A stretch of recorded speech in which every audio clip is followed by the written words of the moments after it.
Antes que você comente qualquer coisa, na verdade não é totalmente inútil, né?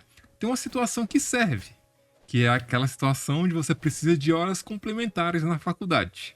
Mas deixando isso de lado, nesse vídeo eu vou te explicar porque você não deve focar em conseguir um certificado, mas sim em uma outra coisinha que é bem mais importante. Primeiro, uma coisa que você tem que aceitar como fato: nenhum curso de japonês vai te deixar fluente. Mas eu sei aquele curso ultra famoso. Mas eu sei o seu próprio curso. Não, nenhum curso de japonês vai te deixar fluente. Se um curso for realmente bom, ele vai te ensinar uma única coisa, que eu diria que é mais importante do que te entregar a fluência, que é te ensinar como estudar japonês. Isso porque até mesmo o conceito da fluência é muito abrangente, né? Dá pra chamar a fluente aquela pessoa que consegue conversar com um nativo? Dá. Mas se essa mesma pessoa não conseguir ler um jornal em japonês, você ainda consegue chamar ela de fluente? Consegue, mas não em leitura, né? Então você deve ter entendido qual é o problema, né? Mesmo que dois cursos tenham o mesmo tempo de duração, né? Pela sua própria natureza, né? Por ser cursos diferentes, eles vão dar resultados diferentes. Então, mesmo que você tenha certificado, isso não te garante nada que você vai sair aprendendo japonês ou não. Imagine uma situação hipotética onde você está indo atrás de um trabalho no Japão, ou até mesmo, né, se inscreveu na faculdade para estudar lá. Só com o certificado, a pessoa que está te avaliando vai ter muita dificuldade, mesmo que você converse um pouquinho com ela. Porque, vamos dizer, você pode ser bem conversando ali com ela, mas na hora que você precisar estudar, né, algum assunto mais específico, você, né, vai se embolar todo. E por ser muito difícil medir o japonês de alguém, existem muitos lugares que têm uma prova específica. Mas cá entre nós, nem essa prova serve muito para medir seu nível de japonês, né? Que vamos dizer assim, só dá para saber realmente se o seu japonês é bom ou serve para algo específico se você colocar isso a teste. Mas não em um teste escrito nem em um teste onde você conversa com um entrevistador, mas sim testando no mundo real em situações reais. Assim, você vai ver se o seu japonês realmente funciona. Além dessa prova, tem outro papel que as pessoas levam muito em consideração, que é um certificado. Mas não é um certificado de um curso famoso de japonês, mas sim um certificado que diga que você foi aprovado na prova de proficiência em língua japonesa. Isso é um comprovante muito bem aceito e reconhecido que, se você conseguir passar nisso, seu japonês é bom, né? Já que a maioria dos trabalhos de faculdade pedem entre N2 e N1, né? Não sei se você conhece, mas a prova começa no N5, depois N4, N3, N2 e N1, né? Geralmente cobram os dois últimos níveis. Estou dizendo para você focar nesse, mas você tem que ter alguns cuidados também, né? Não é porque você tem esse papel que você sabe. Chegar nesses níveis não garante fluência em nada, tá bom? Já vi muita pessoa, mas muita pessoa tendo um certificado alto, mas na hora de conversar japonês não consegue uma conversa. E nem uma conversa assim complexa, sabe? É coisa do dia a dia, a pessoa simplesmente esquece as palavras, né? Porque ela treina a cabeça dela para ler frases em um papel, né? E quando aquilo aparece no mundo real, né? É de supetão, do nada, fora de contexto, a pessoa fica perdida. E o pior nem é não conseguir conversar. Isso aí a gente resolve se a gente. O real problema é não entender o japonês, né? Quando a pessoa fala com você e você tá boiando sem entender o que aquilo quer significar. Isso é o pior, cara. O pior não é saber falar, o pior é não saber entender, cara. Porque se você não entender, não tem como você responder. Mesmo que você não responda de forma fluente, se você entender bem, as coisas se resolvem, né? Assim como só um certificado de curso de japonês não é suficiente, só passar nessa prova de proficiência também não é suficiente, né? Você precisa ter algo a mais, que vamos dizer assim que é algo meio óbvio, né? Que é estabelecer prioridades, né? E qual é a prioridade que tem que ser principal? Ser fluente. Mas não fluente em qualquer coisa, como um conceito amplo. Escolhe uma coisa. Você quer ser fluente na conversa do dia a dia? Foca naquilo. Quer ser fluente em entender sobre coisas de computação, já que você vai atrás de um negócio de computação? Foca naquilo, sabe? Foco. Se você estiver estudando sozinho e ver uma palavra que você acha que nunca vai usar, não precisa aprender, tá bom?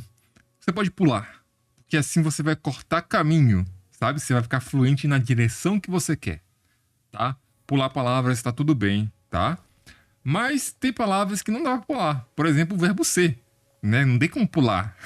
Isso é muito amplo o uso, né? Escrever não dá pra pular, é muito amplo, né? Estou falando de palavras bem específicas, sabe? Sei lá, um termo específico em administração, sei lá, entrada na caderneta bancária, uns negócios assim que você fica, pô, pra que eu aprender isso? Né? Eu posso aprender depois. Vamos primeiro focar em ficar fluente. E quando se fala em fluência, as pessoas podem pensar: ah, fluência então é falar japonês. Muito bem. Mas, se você prestou atenção no que eu tô falando até agora, você pode ver que falar é secundário.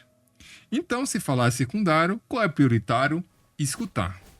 Se você quiser ficar fluente mais rápido, você tem que focar em desenvolver sua habilidade de escuta em japonês na área que você quer ficar fluente.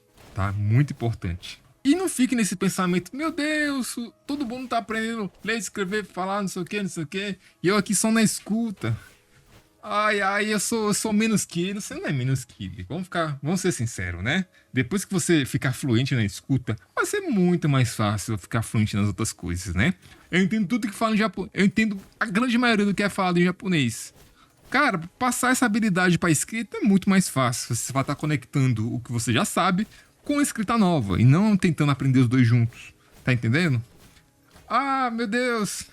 Eu aprendi a ler, mas não tinha estudado como é que se escreve, como é que faz. Fica muito mais fácil você aprender a escrever se você já saber ler muito bem. Tá entendendo? Uma coisa vai puxando a outra. Por isso tem que ser questão de prioridade. Senão você perde muito tempo tentando aprender os quatro e depois passa 2, 3, 4 anos você não tá nem médio em todos, né? Você tá marromeno em todos ali e longe de ficar fluente em qualquer uma. Tá me entendendo? Aprender uma capacidade é muito mais rápido do que tentar aprender as três, né? Que é leitura, escuta e fala, né? Se você focar só em uma, você vai mais rápido naquela direção. E vamos dizer assim que quando você fica fluente, também tem a grande vantagem que agora você vai poder aproveitar a cultura japonesa. E vamos dizer, você vai estudar sem perceber, né? Que você, eu entendo muito bem, você te anime, que você aprende uma palavra ali, uma palavra aqui, né? Vou ler um mangá, você aprende uma palavra aqui, uma palavra ali, sem ser estudo, sabe? Você lê ali na tranquilidade e vai absorvendo de forma mais natural, já que agora você já tá fluente, pelo menos uma capacidade. E outra coisa que eu tenho que deixar atento na sua cabeça, é muito importante que você foque em um tópico específico. Eu tô falando isso porque você pode simplesmente ignorar o que eu tô falando e tentar aprender tudo ao mesmo tempo. Aí você vai estar perdendo seu tempo de forma parecida, né? Não vai adiantar nada você focar em escuta se você aprender um monte de palavra aleatória que não tem conexão com nada. Vamos focar em um tema específico. Não é muito difícil, né? Você, por exemplo, já que se você gosta muito de, vamos dizer assim, animes isekai, né? Que normalmente é num mundo medieval, né? Então tem palavras muito específicas, né? Armadura, espada, né? Estudando focado nisso, você vai ver que não vai demorar muito para você conhecer a maioria das palavras específicas daquele mundo. E meu Deus, já sei, mas se eu quiser focar em outra coisa agora, eu já aprendi tudo de uma coisa. Se eu quiser focar em outra, você faz o mesmo caminho, né?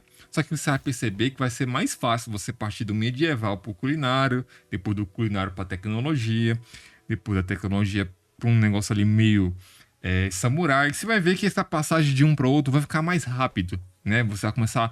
Depois que você dominar um tema específico, para dominar os próximos temas vai ser muito mais rápido, né? Às vezes ali 500 palavras você já sabe tudo, né? Pelo menos 90% do que já é dito naquele tema e você já passa pro outro. Fica muito ágil fazer isso. E vamos ser sinceros, nunca você vai aprender todas as palavras, né? Deve ter palavras aí que aparecem só uma vez no anime em 1900 e bolinha lá, que aquela palavra ali nem se usa mais, só apareceu uma vez. Vai sempre ter uma palavrinha assim, não adianta. Sempre vai ter palavras que você não sabe. Nem em português a gente conhece todas as palavras, né? De vez em quando aparece uma palavra específica de alguma área e a gente tem que pesquisar, né? Isso é normal de acontecer e isso vai acontecer no japonês também. E mesmo assim, a gente não sabendo todas as palavras de todas as áreas possíveis em português, a gente consegue aproveitar, né? Porque as palavras que mais nos interessam, a gente sabe, porque a gente vê elas bastante, né? E, no fim, né? Você vai perceber que ser fluente em japonês depende basicamente de uma coisa só. De uma coisa só, cara. Se eu falasse, Joaci, pra ficar fluente, o que eu faço? Eu faço essa única coisa que aí é sucesso na certa, que é saber muitas palavras.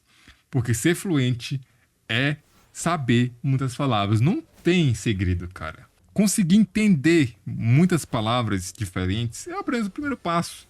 Depois você vai perceber que com o tempo, com contato com mais palavras e vendo essas palavras com mais frequência, você vai começar a compreender, né, reconhecer elas de forma mais rápida quando você vê elas no mundo real. E eu sei que na hora que a gente estuda, isso é um pouquinho mais difícil de fazer. Por isso que é aquela coisa que eu te falei, você tem que colocar seu japonês à prova. E como é que a gente coloca o nosso japonês à prova? É entrando em contato com o japonês. Você não precisa ter jogado lá no meio do Japão para isso, tá? Se você abrir um anime aqui no seu PC, no seu celular, tirar a legenda de alguma forma, pronto, você já tá aí testando seu japonês. Mas Joci, será que eu tenho que começar a assistir aqueles animes de criança, não sei o que, com vocabulário mais fácil? Minha dica, não faz isso não, cara. Pega um negócio que você gosta, né? Porque como você é um adulto, provavelmente um adolescente, coisas para criança vai ser um pouco chato depois de um tempo, né? Então é melhor você focar num japonês que você de assuntos, né, que você já vê em português.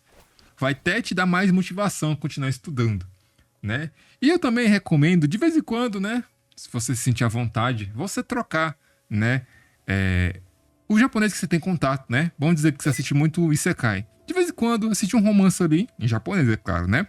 Assiste um romance ali, assiste uma comédia, mesmo que comédia você não pode não entender as piadas, né? Assiste ali um negócio de tecnologia, um negócio de samurai. Faz variação, sabe? E pulando de conteúdo a conteúdo em japonês, você vai perceber que a fluência não é um ponto de chegada. Meio que ela tem... É como se fosse uma estrada com vários checkpoints, né? Você vai avançando cada vez, mas você olha para o horizonte e a estrada não tem fim, né? Você pode continuar sempre avançando. É claro que você tem que terminar o primeiro pit stop, né? Que é ficar fluente na audição, na área que você quer, né? Esse é o primeiro pit stop e os outros ficam muito mais fáceis depois que você passa isso, né?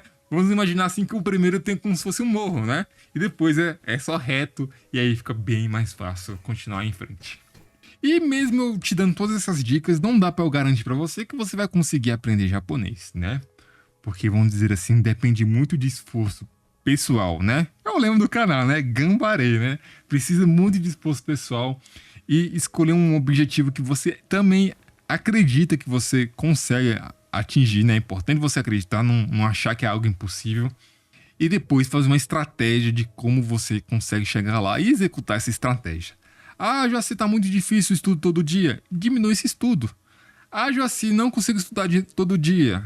Rapaz, se você diminuir o tanto que você estuda, às vezes você consegue, sabe? Você tem que adaptar pra você, mas tem que adaptar de forma que você consegue tirar o melhor da situação que você tá. Mas aí vai depender do ímpeto de cada um, né?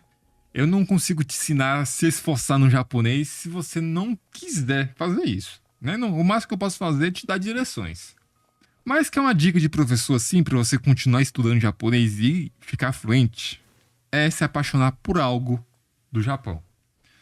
Porque, né, aquele negócio, quando a gente tá apaixonado, a gente não desiste, né, de tentar ter contato com aquilo, né?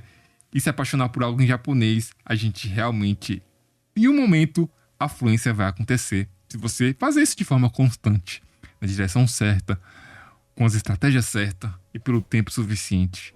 É inevitável aprender japonês quando você faz da maneira correta. Bem, eu acho que eu me alonguei um pouquinho hoje, mas era sobre isso que eu queria falar. Se você ainda não sabe as 800 palavras mais básicas do japonês, meu curso básico tá aí na descrição. É isso, te vejo no próximo vídeo. Fui!